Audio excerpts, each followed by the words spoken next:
tout le monde, on se retrouve dans une nouvelle vidéo et on va tester les Prismacolor Scholar. Ils se vendent par 60 ou par 12. Alors, en ce moment sur Amazon, j'ai pris mon petit téléphone pour regarder. Normalement, ils sont à 65,45 € et là, il y a moins 17%, donc ça vous les fait à 53,74 €. Les 60, donc cette boîte-là, et sinon, c'est vendu aussi par 12. Et dans ces cas-là, on est au prix de 24,80 €. Donc honnêtement, c'est plus rentable de les acheter par 60. Ça vous fait à peine 1 € le crayon en ce moment. Donc du coup, on me les a conseillés. Donc je vais les tester. Alors, déjà pour commencer, ce qui est un peu dommage, c'est qu'ils sont vendus uniquement dans une boîte plastique comme ça. Donc du coup, il faut prévoir une trousse. Moi, en attendant, j'ai trouvé une petite boîte, je vais les mettre dedans en attendant de trouver une trousse. Donc ils ont l'air pas mal. Franchement, c'est des crayons de qualité. Ils nous mettent dessus marque préférée parmi les outils de dessin professionnels sur la base d'une étude auprès de professeurs d'art américains de la 6e à la 10e année. C'est différent en France. Donc voilà. 6e année, ça correspond, si je ne me trompe pas, je crois au début du collège. Josie Coloris, si tu passes par là, tu pourras nous le confirmer, mais il me semble que c'est ça, parce que ça doit correspondre au collège. Donc voilà, conçu afin de réduire le bris pour l'artiste en développement, mélange doux et lisse, idéal pour un large éventail d'usages des étudiants, élaboration d'idées, croquis, dessins et technistes. Donc voilà, on peut retrouver sur le site de Prismacolor. Alors, ils nous disent emballage chevet durable, détacher le rabat avant et le relever, replier le rabat derrière le crayon et l'attacher. Donc en fait, il doit y avoir un rabat. Alors, je vais vous dire, est-ce que c'est bien pratique? En fait, il y a le petit dessin derrière ici, je vous le montre. Bon, c'est sûr, moi je vais acheter une trousse pour les mettre. C'est quasi certain parce que c'est le genre de truc que je trouve pas super pratique. Vous voyez déjà, on ouvre, ça se barre. Déjà, j'ai pas dû ouvrir ça correctement.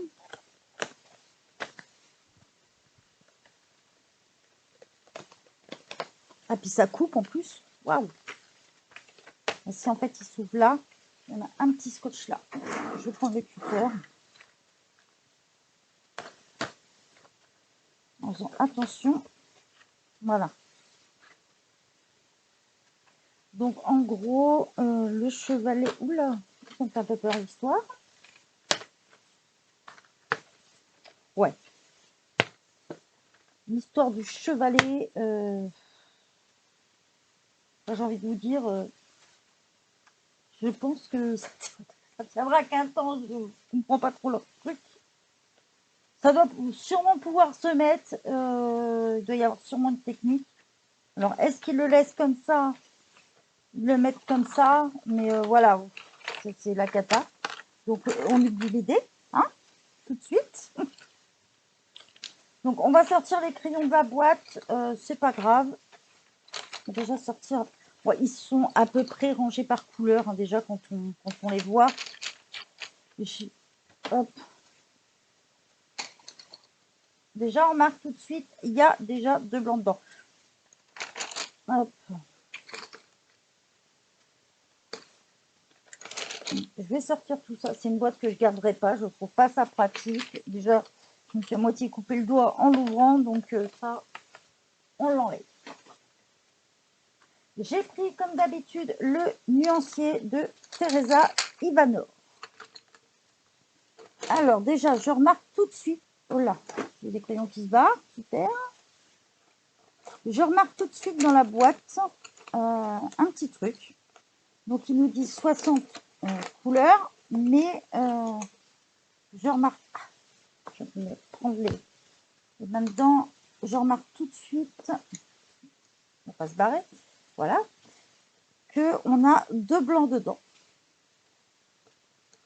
tout de suite, je l'ai repéré. Voilà, 2 blancs. Tout de suite, je les ai vus. On a 2 blancs et je crois même qu'il doit y avoir aussi 2 noirs. Si je ne me trompe pas. Voilà, donc déjà, on perd tout de suite. Il y a 2 blancs et 2 noirs dans les 60 couleurs. Donc déjà, ça nous enlève 2 couleurs pour sûr. Bon, après, c'est pas perdu. Hein, le noir, on en a toujours besoin. On l'utilise pas mal. Moi, personnellement, j'utilise beaucoup. Donc, je suis plutôt contente de retrouver 2 noirs. 2 blancs, un peu moins. C'est pas ce que j'utilise le plus. J'ai déjà une petite réserve. C'est des crayons que je peux facilement acheter à l'unité. Et voilà, c'est pas ce que j'utilise le plus. Et en général, il me reste toujours le blanc dans pas mal de gammes. Donc voilà. Après, ça dépend des personnes, comment vous les utilisez et tout ça. Donc déjà, pour les présenter, on va retrouver...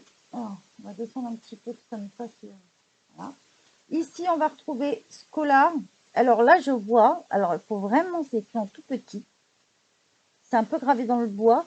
Il y a marqué Vietnam.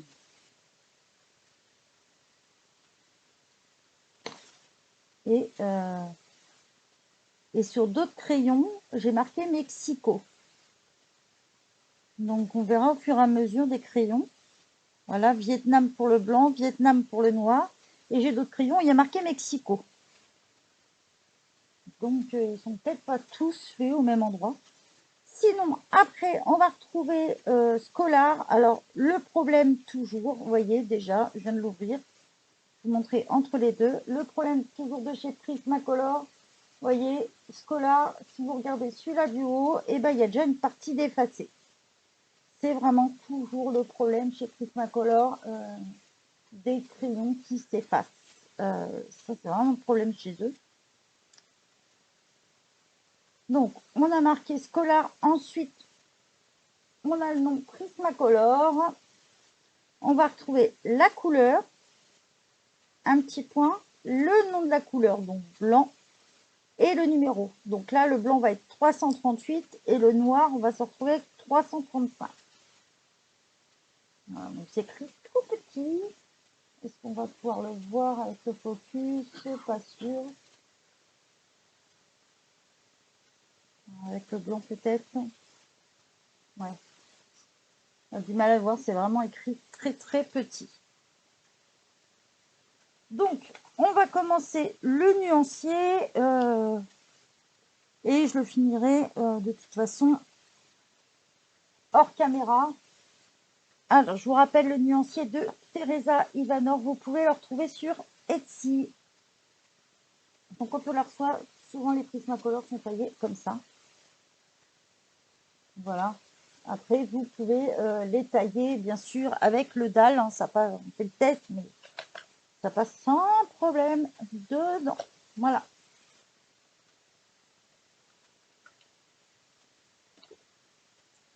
Donc, le nuancier de Teresa Ivanov. Je le rappelle, pour ceux qui ne l'utilisent pas, ici, on n'appuie pas.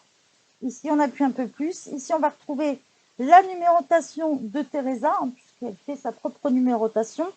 Ici, le numéro du crayon et la couleur, toujours en anglais. Donc voilà, mais de toute façon, chez Prismacolor, vous retrouvez en anglais la couleur, donc la crème, et en français après crème. Donc voilà. Ça va être la première couleur. Donc on va pas appuyer beaucoup.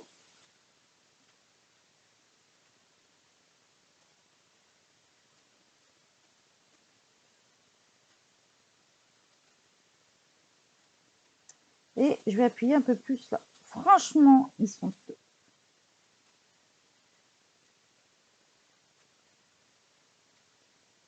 Donc là, on est sur du crème, donc on va pas trop se rendre compte. Après, on est sur néon yellow. Voilà.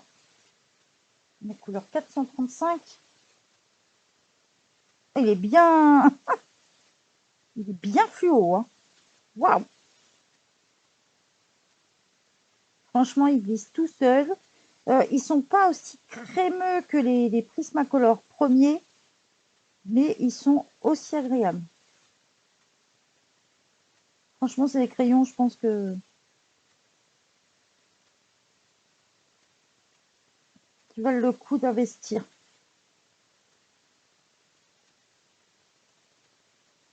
Donc là, on est plus sur une couleur un peu néon. Ensuite, yellow chartreuse.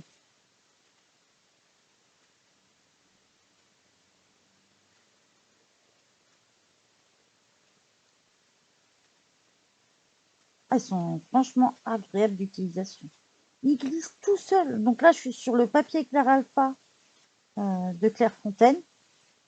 Et j'appuie presque pas et ça y va tout seul. Si j'appuie un peu plus,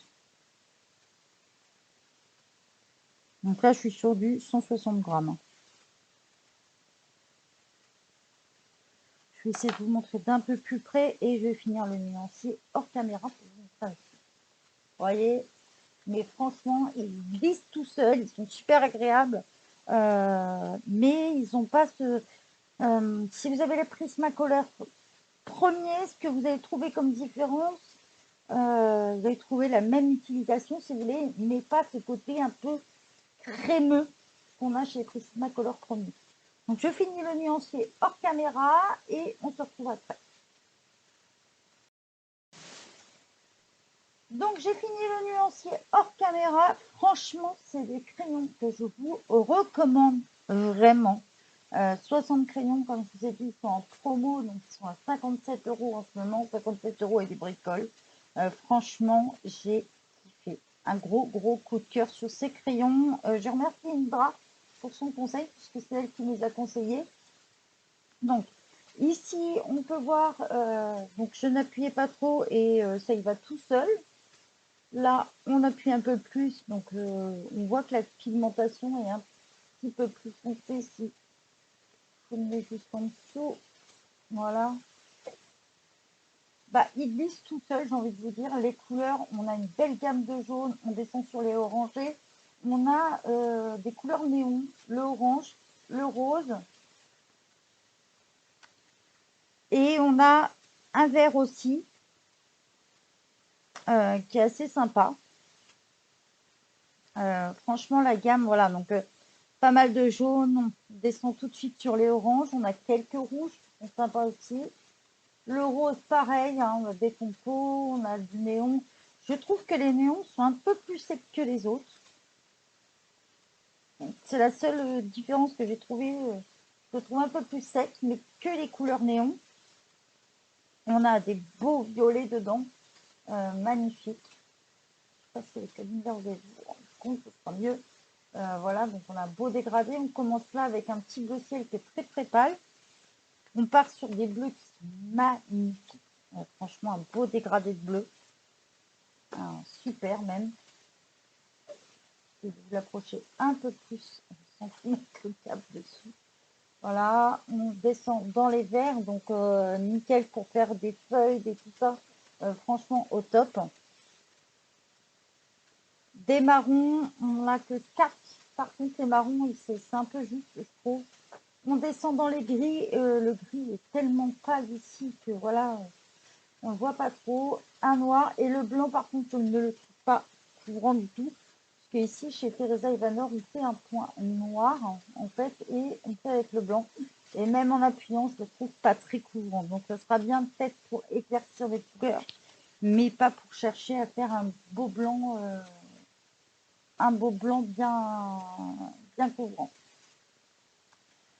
Franchement, je suis pas déçue. Ils sont très crémeux. Ils glissent tout seuls sur le papier. Là, je suis sur du 160 grammes. Ils saturent pas tout, ils saturent pas le papier. Même en appuyant, donc on peut y aller au niveau des couches.